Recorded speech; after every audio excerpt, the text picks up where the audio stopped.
Hello chers amis téléspectateurs, bienvenue sur Ndaranyefo. Alors, aujourd'hui nous sommes en compagnie d'une personnalité qu'on va plus présenter à la population saint-louisienne. Je veux nommer Mansour le prof. Mansour, bonsoir. Bonsoir Arahmatoulaye, ça va? Ça va bien, merci. Alors, Mansour, aujourd'hui nous sommes là pour parler du concert que vous avez fait le samedi passé. Alors, pouvez-vous nous dire ce qui s'est passé réellement? Bah, en fait, moi, bon, salut encore à vos internautes et tout. Donc, je me disais que je n'allais pas me prononcer là-dessus parce que pour moi, c'est un incident d'une moindre importance, quoi. Voilà. Donc, c'était en fait une émission qu'on devait tourner avec des amis. Donc, nous étions dans une dynamique. Ces derniers moments, vous avez suivi. Je faisais le tour de toutes les radios à Saint-Louis et de certains sites internet. Donc, pour venir partager avec ma population, la population saint-louisienne, ce que je suis en train de faire. Et je devais juste clôturer cela par un petit concert à chez Dada Hotel, histoire d'inviter les animateurs et quelques amis pour partager avec eux cela. Donc, on a travaillé dur avec les musiciens, on a répété pendant une semaine, on a fait tout ce qu'il fallait faire. Prendre une bonne sono, chercher un beau cadre comme chez Dada Hotel. Finalement, cela n'a pas abouti comme on l'aurait souhaité. Mais bon, c'est ça aussi les inconvénients du métier, quoi. Voilà. Voilà, comme vous avez dit, il y a eu quelques désagréments lors du concert. Pouvez-vous nous dire ce qui s'est réellement passé, je veux dire? Pourquoi vous avez arrêté ce concert? Parce que normalement, ça devait aller jusqu'à 20 h, je crois. Oui, en fait, au début, le principe de début, c'est-à-dire qu'on devait débuter à 17 h pour terminer à 19 h. C'est de cela dont il s'agit, véritablement. Maintenant, nous sommes venus à Dada Hotel vers 11 h, 12 h. Tout le monde était là, hein, les musiciens, les techniciens. On venait pour faire la balance avec les musiciens. Après branchement, qu'il a commencé à pleuvoir. Donc on a tout débranché, on a attendu pendant presque 2 heures de temps. C'est vers 17 h, l'heure à laquelle nous devions commencer, c'est vers 17 h que nous avons terminé le câblage et faire la balance, quoi. Donc du coup, nous sommes rentrés chez nous pour nous préparer pour venir au concert. Donc le concert a débuté 18 h, 18 h 20, des choses comme ça. C'est quand je suis venu sur scène, entré sur scène, j'ai commencé à chanter le morceau Yakar. Immédiatement après, j'ai remarqué que je n'avais plus de son.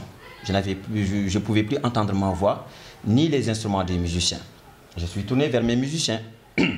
J'ai regardé. Derrière, il y avait le gérant de l'hôtel et une blanche, là, je pense que c'est la propriétaire de l'hôtel, qui demandait à ce qu'on baisse le son. Qui demandait à ce qu'on baisse le son avec insistance. Donc, je me suis retourné, je lui ai dit, voilà, baissez le son un peu. Comme ça, on va continuer notre concert, quoi. Donc, on a baissé un peu le son. On a débuté le deuxième morceau, Mam Abdou. J'ai remarqué encore que le son a été encore baissé à un niveau vraiment pas du tout supportable. Là, quand je suis retourné, je voyais la blanche qui insistait pour qu'on abaisse encore le son. Bon, là, j'étais un peu hors de moi, parce que quand je me prépare pendant des semaines pour venir offrir quelque chose d'agréable pour la population saint-louisienne, quelque chose de vraiment bien, et qu'on me demande d'abaisser le son avec insistance, je me disais que là, c'est pas possible, parce que la musique, les musiciens ont besoin de liberté. Les musiciens ont besoin de liberté. Très intéressant. Il a parlé de liberté. Effectivement, quand un chanteur chante, il a besoin d'entendre les musiciens pour être en accord avec les instruments, n'est-ce pas? Bien sûr, bien sûr. Donc c'est ça. Donc vous savez, on n'aurait pas pu avoir besoin de sono si on pouvait chanter juste avec nos voix et que tout le monde nous entende. Si on a besoin de sono, c'est parce que nous voulons que ce que nous faisons puisse atteindre des niveaux un peu éloignés, quoi. Donc vous me comprenez. Et je voyais qu'elle était là, elle était prête à ce que... Voilà. Je me suis dit, automatiquement, autant arrêter et chercher une autre date et un autre lieu beaucoup plus propice pour vraiment accueillir ce beau monde qui était là-bas, pour leur donner ce que moi j'ai envie de leur donner, quoi. D'accord. Vous avez parlé de la directrice de l'hôtel. Mais normalement, quand vous êtes venu, vous avez vu la directrice d'hôtel. Elle savait que vous devez tourner un concert.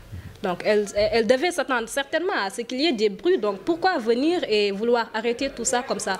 Ah, c'est ce qui m'a étonné. Vous savez, moi, je suis juste musicien, je me concentre sur mes répétitions et sur ma prestation. Il y a de ces choses-là, c'est le staff qui gère ça. Mais bon, il y a des choses que j'ai compris, je ne veux pas trop m'étaler dans ça. Moi, je me dis que peut-être qu'elle n'a pas eu toutes les informations. Je lui accorde une circonstance atténuante. Je dis qu'elle n'a pas peut-être toutes les informations. Si je devais incriminer, peut-être j'allais incriminer le gérant avec qui mon staff a parlé.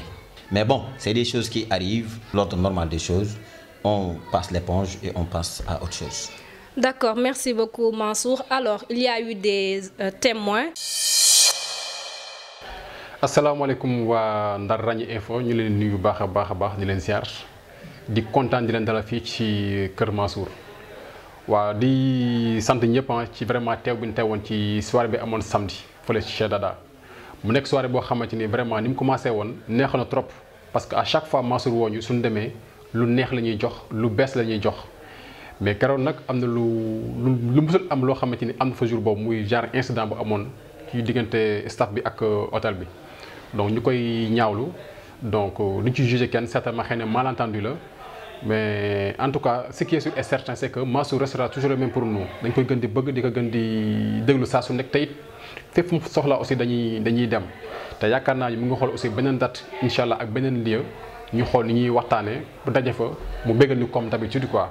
Bon conseil bi may jox Mansour mooy bon moom c'est un musicien macha allah te it li muy def mën na ko donc lii bu mu koy yàqal dara bu mu ko traumatiser bu mu koy yàqal dara ci carrière am donc ku nekk aussi ak sa destin ku nekk aussi ak sa jaar-jaar li ciy am ak li ciy kii donc li mën a xew aussi moom dépendre ci moom parce que moom dafa ñëw pour jouer pour bégal ñu donc li xew aussi daf ñu bert ñu ñëpp daf ñu jële kaw donc comme ni ma ko expliqué malentendu la donc xaaruñu ko woon donc vraiment ñu ngi koy encouragé di ko wax ni que vraiment macha allah fi mu ko teg foofu la na ci continuer incha allah tey di ñaan mu yàgg duñu bégal saa su nekk tey it fépp fu ñu woo incha allah ñu sol suñu dal dem fekk ko parce que jar na ko parce que dañu yàgg di bëggal saa su nekk. Voilà, je lance un appel à tous ses amis à tous ses fans ñu leen Mansour aussi franchement liggéey mi liggéey yëpp pour ñoom la pour bëggal leen Ndar aussi Mansour seen doom la donc balaa muy def lenn fenn donc mu def ko Ndar waa Ndar xam ko waa Ndar bëgg ko waa Ndar fonk ko parce que keroog bi ma ñëw maa ngi dugg taxi waaj ne vraiment kii xam naa ko dégg naa musique am mais il est bien man ko kii xamu leen ko sax parce que kii dafa xam musique bëgg musique jàng musique di jàngale musique donc mu nekk loo xamante ni lu jafe la pour benn nit boole loolu donc ñu koy gën a encouragé di ñaan waa Ndar taxaw jàppale ko bu baax a baax parce que seen doom la donc si ñoom la bokk nañ ko jàppale bu baax a baax su wootee ñu wuy si ko su génnee produit ñëpp jëli ko donc loolu laay ñaan xarit yi ak fans yi ak waa Ndar gi yëpp daal. Alors, vous avez parlé de la directrice de l'hôtel, mais moi j'ai eu des échos disant que c'est un certain Henri Guiabert qui a demandé à ce qu'on arrête le concert. Pouvez-vous nous en dire quelque chose? Bon, moi je l'ai entendu, hein? J'en ai entendu parler. Seulement je ne voulais pas épiloguer sur ça, d'autant que j'en suis pas sûr. Vous venez me le rapporter aussi, donc ça veut dire qu'il y a quelque chose dedans. Mais bon, cela m'étonne, cela m'étonne. Un grand musicien comme Henri Guiabert puisse demander à ce qu'on abaisse le son parce que le son le dérange. Si la musique dérange Henri Guiabert, je ne sais pas à qui la musique va plaire, quoi. Mais bon, Henri Guiabert, que je respecte beaucoup, que je ne connais pas très bien, que je connais juste à travers sa musique, que je suis bien. En tout cas, si ça vient de lui, ça m'étonne quand même. Mais bon, je leur accorde encore une fois une circonstance atténuante, quoi. Voilà. D'accord. Toujours est-il que l'histoire reste toujours étonnante, d'autant plus qu'on ne sait pas si c'est vraiment la directrice de l'hôtel ou si c'est Henri. Voilà, mais bon, de toute façon, on a assisté à ce concert et vous avez chanté un morceau de Mam Abdou. Donc, nous allons de suite voir ces deux morceaux que vous avez chantés lors de ce concert. Sénégal lu tax nu mujjee fi man de jaaxal na yow mi doonoon jàmm ci ñun doonoon kiiraay ci ñun Sénégal xaw ma la ñu doon xoole ba fi mu jëmee ci ñun sa doom yi dem nañ wéetal nañ la yow ñu weet wi weet ni xale yi Sénégal dañoo di dem bay ñu borom xam-xam itam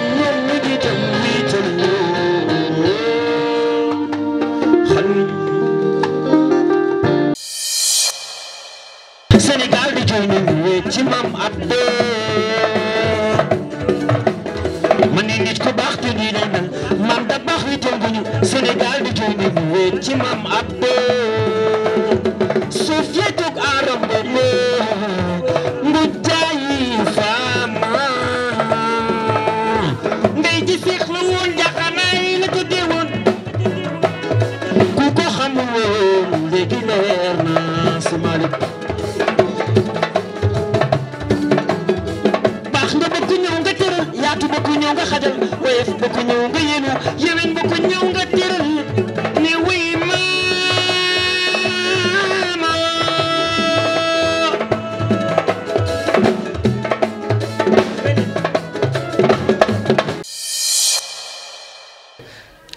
Alors, maintenant nous allons changer de langue.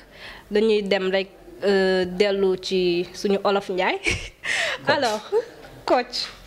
Alors, Mansour am na ay invités yoo xamante ni jotoon nga leen woo ñu wuy si la ñu ñëw assister concert bi.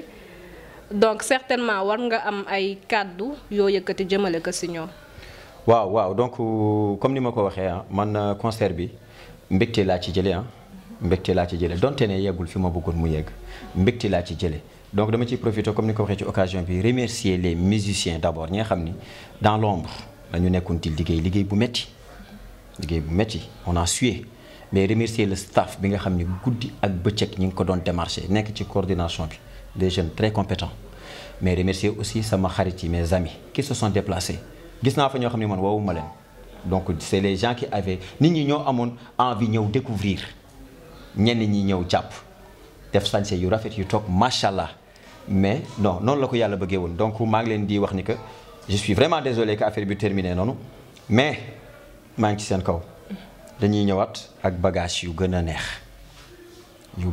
yu gën a baax yu gën a saf waaw parce que loolu la c'est ça que j'ai envie dama am envie defal Ndar dara parce que gis naa fi ay xale yoo xamante ni dañu bëgg nañ te ku bëgg nag moom moo neex a defanteel donc maa ngi leen di wax très prochainement que dinañu annoncer une nouvelle date dans un cadre beaucoup plus propice ñu ñëw ñu def ko mais aussi di remercier waa hôtel bi aussi parce que fekk naa fa benn personnel aussi bu accueillant am na ku ma fa defal teraanga boo xamante ni que te am na sax ñu ko yëgul parce que toog nañ fa mu gis ma démarche yi yéeg câblage dem ñëw kii heure añ jot añuñu ma xiif mu woo ma ba ma ñëw mu may ma pomme ak orange xam nga bi ma dellu see ba toog ak instant bi ni mu demee bi ma xalaatee kooku sax xaw naa rus mais noonu la waroon demee noonu la demee la vie continue maa ngi remercier ñëpp di leen jox rendez-vous prochainement.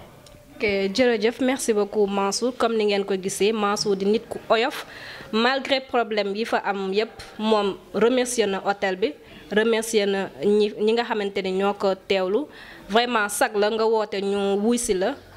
Et donc voilà comme ni mu ko waxee jox nañu rendez-vous très prochainement incha allah xam naa bu jàppee date bi rek dinañ leen ko wax incha allah merci beaucoup.